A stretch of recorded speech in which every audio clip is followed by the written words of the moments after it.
During the late 19th century through the Great Depression, and into the rationing years of the Second World War, households in cold climates followed a practice that, well, sounds counterintuitive to modern ears, opening windows briefly in winter, even during freezing weather. This wasn't folklore or superstition.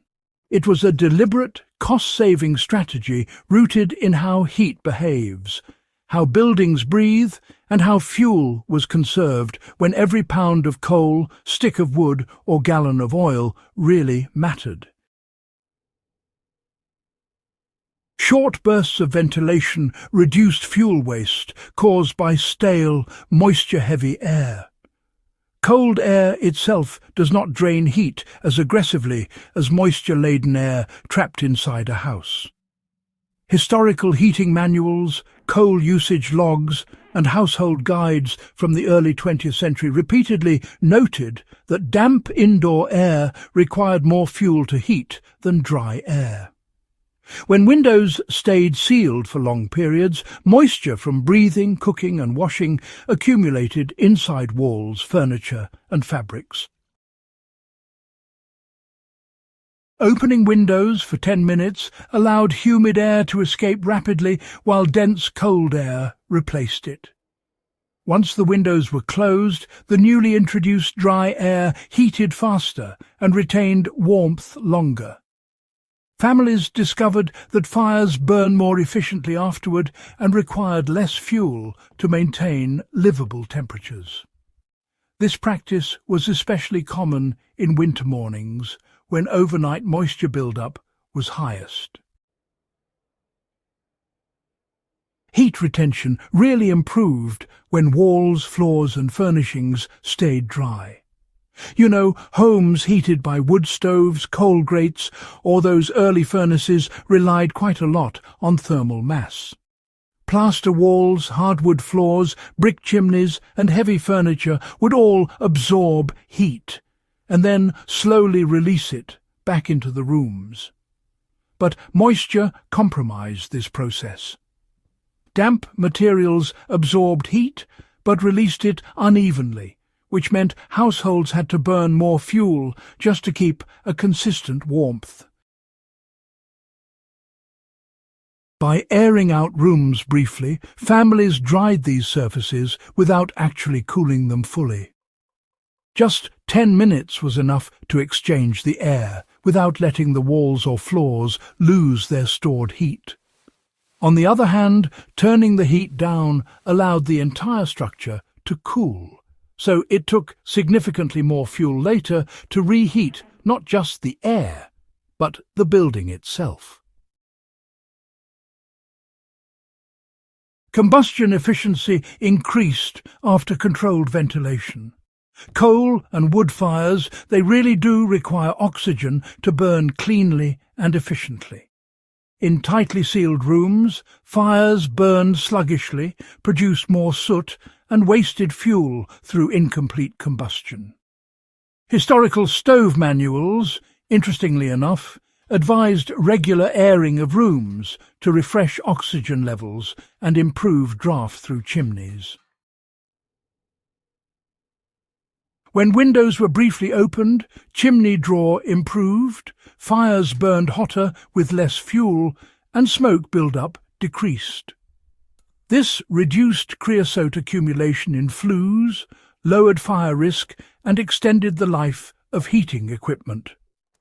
Families learned through experience that a short cold draft saved fuel over the course of the day. When windows were briefly opened, chimney draw improved, fires burned hotter with less fuel, and smoke buildup decreased. This reduced creosote accumulation in flues, lowered fire risk, and extended the life of heating equipment. Families learned through experience that a short cold draft saved fuel over the course of the day. Turning the heat down cooled structural mass and honestly cost more fuel later. Lowering heat for extended periods allowed brick, stone and plaster to lose stored warmth. Reheating those materials required sustained fuel output. Just 10 minutes of ventilation swapped air without significantly affecting structural temperature. This distinction really mattered in homes without insulation or with minimal wall cavities, which describes most pre-1950 housing stock. Disease prevention also reduced indirect heating costs, you know. Winter illnesses were, well, quite expensive. Sick family members stayed home, used more fuel, and required additional hot water and bedding. Fresh air circulation was widely promoted by public health officials long before antibiotics were available. Tuberculosis wards, military barracks, and civilian homes all relied on winter ventilation to suppress airborne illness. By opening windows daily, families reduced sickness and indirectly conserved fuel and labour. A healthy household, after all, burned less fuel than one constantly heating rooms for bedridden occupants. By opening windows daily, families reduced sickness, indirectly conserving fuel and labour. A healthy household burned less fuel than one constantly heating rooms for bedridden occupants. You know, this practice still holds true today, especially in older homes, off-grid cabins, and those prepper setups folks talk about. In winter, try opening windows on opposite sides of the house for, say, 5 or 10 minutes, once or twice a day. Do this while the heating system is running. Then close the windows promptly and let the heat stabilize. You'll probably notice the house warms up faster and keeps a steadier temperature inside. In homes heated with a wood stove, it helps to crack a window for just a moment before reloading fuel. This improves draft and combustion, actually. And in modern houses, brief ventilation reduces humidity, helps prevent condensation damage, and makes heating more efficient. The real trick is in the timing. Short ventilation exchanges air, not the heat mass itself.